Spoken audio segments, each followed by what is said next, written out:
الخاصة مع السيد مسرور برزاني. سيد مسرور، هناك من يأخذ عليكم بأنكم تعاملون العرب بصفة درجة ثانية حين يأتون إليكم من المحافظات العراقية الأخرى، حين تقومون بإعطائهم الإقامة، وهناك استياء من هذا الموقف. هل كأنهم داخلين إلى بلد ثاني أم هو فقط إجراء أمني من قبلكم يتخذ؟ هذه مسألة أمنية بحتة، فهي لا تستهدف العرب أو غيرهم من غير الأكراد فقط، بل تنطبق على الأكراد أيضا. فكل من يأتي من خارج إقليم كردستان يخضع لعملية التدقيق الأمني هذه من أجل حمايتهم وحماية أمنهم أيضا. فهم يأتون إلى كردستان لسبب، وهو أنهم يؤمنون أن كردستان هي أكثر المناطق أمنا في العراق. يأتون للاستمتاع والاسترخاء وضمان مستقبل أبنائهم من خلال التعليم. هذا سبب قدومهم إلى كردستان، وبالتالي نحن نريد أن نحميهم إضافة إلى حماية سكان هذا الإقليم. نحن نتحمل مسؤولية أمن وسلامة كل إنسان يعيش في هذا الإقليم. هذه بعض الإجراءات التي نتخذها من أجل حماية الأفراد أنفسهم، وبالطبع أتتنا كثير من الادعاءات والاتهامات التي لا أساس لها. فكردستان هي دولة، هو إقليم للجميع، ولدينا نحو 100,000 من العرب جاءوا من الجنوب ليستقروا في كردستان، وهم يعيشون هنا بسعادة بالغة. كما نرحب دوما بأي مواطن عراقي يرغب بالقدوم للعيش في كردستان. And we always welcome anyone from this country to come to Kurdistan. طيب، لماذا انزعجتم حين كان هناك حديث بأن التحالف الشيعي الكردي قد انتهى؟ هذه الخلافات ألا تقول بأن هذا التحالف قد انتهى؟ السيد جلال طلباني رئيس الجمهورية منذ أسبوع في بغداد لم يلتقي أصلا بالسيد المالكي، ولم يتم هناك أي اتصال. يعني على ما يبدو بأن الأجواء متشنجة، وحتى الوفد الذي في بغداد لم يلتقي في السيد المالكي. ما هي الحلول لخلاف بغداد أقليم كردستان لكي لا نعود إلى نقطة التحشيد مرة ثانية؟ أولا، الخلاف الراهن هو بين المالكي وكردستان وليس بين الشيعة والأكراد. وما يحاول فعله رئيس الوزراء المالكي هو أنه يرتكب خطأ لا يغتفر عبر تحريضه للقتال أو التوتر بين العرب والأكراد. نحن نرفض كليا أي توتر أو حرب أو قتال بيننا، فالأكراد والعرب عاشوا هنا جنبا إلى جنب على مدى قرون، وتعرض الأكراد للاضطهاد على يد الأنظمة السابقة، وتعرضوا أيضا للتشويه والإهانة، وتعرضوا للقصف بالسلاح الكيماوي. ومع ذلك عندما بدأت الانتفاضة عام 1991 استسلم نحو 70,000 من الجيش العراقي لقوات البشمركة وللأكراد، ولم يتعرض أي منهم لإعدام أو حتى سوء معاملة.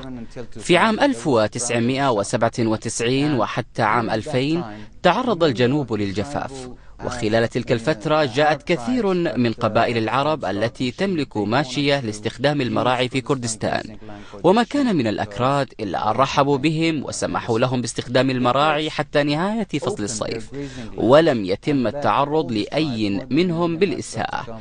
أيضا في عام 2003 كان الجيش في كردستان الأكثر تنظيما في الدولة، وكان بالإمكان السيطرة على جميع حدود كردستان بما فيها المناطق التي تم انتزاعها قسرا من كردستان والتي تسمى الآن مناطق متنازع عليها. إلا أن الأكراد رفضوا ذلك رغبة بالتوصل إلى حل سياسي سلمي. أما بالنسبة للتحالف بين الأكراد والشيعة فهو لم يتغير، وكذلك تحالف الأكراد مع السنة هو أيضا لم يتغير. فنحن نؤمن أن بإمكان الأكراد التعايش السلمي مع الشيعة والسنة وكل أطياف المجتمع العراقي، ولا بد أن نتفق بيننا على طريقة حكم الدولة، وذلك وفقا للدستور العراقي. نحن نؤمن أن الدستور العراقي عبارة عن حزمة من التسويات. أما مشكلتنا الآن فهي بين رئيس وزراء لا يؤمن بالدستور أو يفهمه كما نفهمه نحن، وبين بقية الشعب العراقي وليس الأكراد فحسب.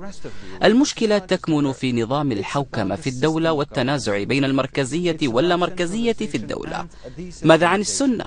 وماذا عن بقية الشيعة ممن لا يؤيدونه؟ جميعهم يتعرضون للإساءة والتهميش والعزل، وما يقترفه الآن هو خطأ كبير لتحويل الأمر إلى مواجهة بين الأكراد والعرب. هذا ما نرفضه كليا، ونحن نؤمن بأننا نستطيع التعايش معا، وأننا أمام مشكلة يجب حلها سلميا كما نأمل.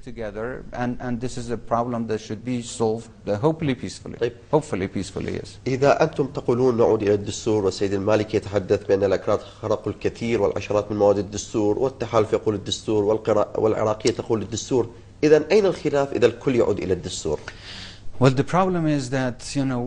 الخلاف هو أن الحقائق تختلف عن الادعاءات. نحن نؤمن بالدستور، لكن كيف لنا أن نطبق الدستور في حين أن القرارات الأساسية يتم اتخاذها في بغداد؟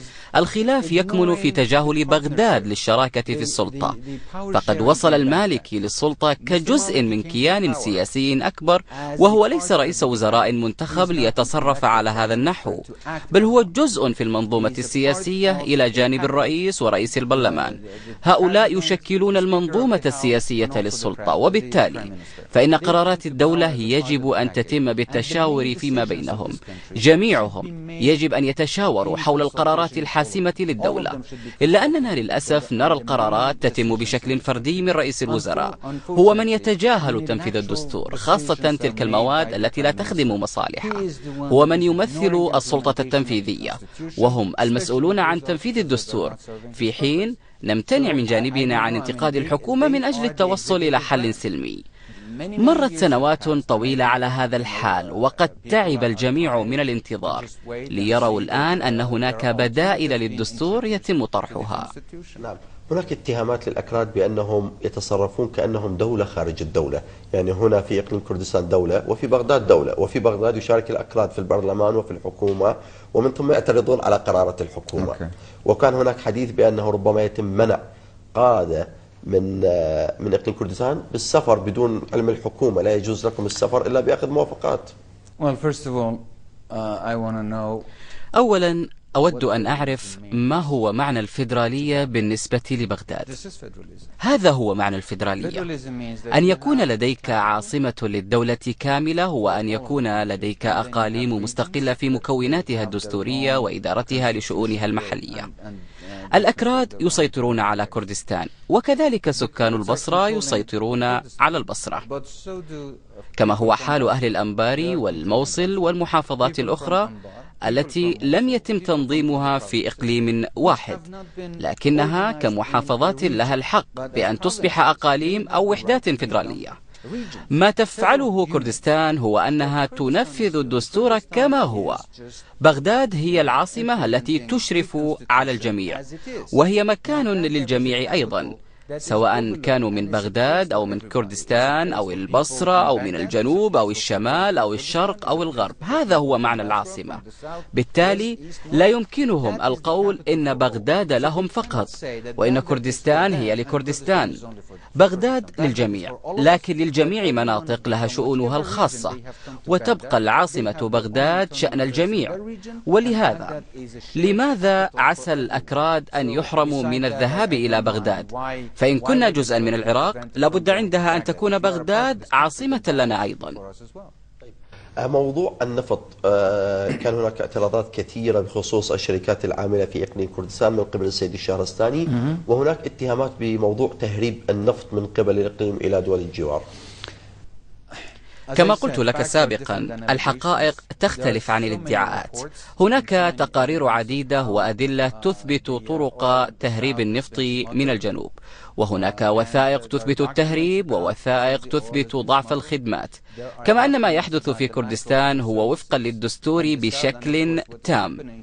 وكان وزيرنا للموارد الطبيعية قد قدم كل الإيضاحات المتعلقة بتفاصيل الخطوات التي تمت، وهي وفقا للدستور الذي ينص على أن تطوير أي حقول نفط جديدة هو من مسؤولية الإقليم الحصرية بالتشاور مع الحكومة الفيدرالية، في حين تبقى الحقول القديمة تحت مسؤولية الحكومة الفيدرالية بالتشاور مع حكومة الإقليم. وما تقوم به كردستان هو ممارسة لحقوق ممنوحة لها بموجب الدستور. طيب سيد مسرور، يعني هناك يعني حديث عن عمليات دجلة، وهناك حديث عن أن تكون في المناطق المتنازع عليها قوات مشتركة، وهناك حديث عن قوات محلية. ما هو الحل لسحب القوات إن كان من بغداد أو من قبل الإقليم إلى أماكنها القديمة؟ Okay, the current administration in Baghdad should على الإدارة الحالية في بغداد أن تسحب جميع قواتها التي أرسلتها إلى كردستان وإلى المناطق المتنازع عليها، لأنها هي السبب الذي أدى إلى التوتر. سحب القوات وتقرير مصير الإقليم وفقا لما جاء في الدستور هو الحل الوحيد للأزمة، وإن لم يتم ذلك فسيكون هناك رد فعل، إذ لن نقبل بأي بديل للحل الذي ينص عليه الدستور لهذا الخلاف. قد يقول البعض إن قوات دجلة جاءت من أجل حفظ الأمن، وهنا أتساءل: ما هو الوضع الأمني لبقية المناطق في العراق؟ ألا تعتقدون أن بغداد تحتاج إلى قوات أكبر من أجل حماية أمنها؟ وأن مناطق أخرى في العراق بحاجة إلى مزيد من القوات لحفظ أمنها؟ لماذا تأتي هذه القوات إلى كردستان وهي المنطقة الأكثر أمنا في العراق؟ لماذا لا ينفق المالك هذه الأموال على الخدمات التي يعاني منها الشعب بميزانية تبلغ 20 مليار دولار؟ لأن كثيرا من مناطق العراق ما زالت تحصل على الكهرباء لمدة لا تتجاوز 6 ساعات في اليوم. مدن كبيرة في العراق ليس لديها مياه نظيفة، والأمن يتدهور بشكل يومي، الاقتصاد ينهار، الوضع السياسي في فوضى. أعتقد أنه بصفته رئيس وزراء فهي مسؤولية على عاتقه أن يصلح الخلل أينما وجد، وليس أن يحسد من حققوا نجاحا. where there is a success. نعم، يعني هناك البارحة حديث تم من قبل عدد من أعضاء دولة القانون، وصفوا تحركات قواتكم بأنها كما القوات الإسرائيلية حين تقوم في فلسطين بأخذ مناطق ومن ثم تبقي عليها، أنتم أيضا تأخذون مناطق بحجة التوتر العسكري وتبقون عليها لكي تكون أمر واقع. دعني أوضح. نحن نؤمن أن هذه المناطق هي جزء من كردستان، والسبب الذي منعنا من استعادتها سابقا هو انتظارنا للتوصل إلى حل سلمي والتزامنا بالدستور، إذ لم نقم بنشر ولو جندي واحد من البشمركة خارج أراضي إقليم كردستان. طيب، سؤالي الأخير سيد مسرور، ما هي رسالتك لحكومة بغداد لإنهاء هذا الخلاف ولكي لا نعود إلى عملية تحشيد القوات مرة ثانية وإنهاء هذا الملف يعني بسرعة؟ أعتقد أن أفضل طريق هو العودة إلى الدستور ووقف تحريض التوتر بين الأكراد والعرب، لأننا أشقاء نعيش على أرض هذه الدولة معا. لا بد أن نصل إلى حل سلمي، وأي أجندة تخدم مصالح فردية يجب أن يتم تنحيتها جانبا، والاهتمام بخدمة الوطن وليس بالأهداف الشخصية السياسية. السيد مسرور البرزاني، شكرا جزيلا إلى هذه المقابلة، وأنت مستشار مجلس أمن إقليم كردستان. أيضا السيد المالكي يتحدث بأنه نعود إلى الدستور، والكل يتحدث إلى الدستور. نتمنى أن تنتهي هذه الأزمة على خير. السيد مسرور البرزاني، شكرا جزيلا لك، والشكر أيضا موصول لمشاهدينا الكرام، وإلى مقابلة أخرى.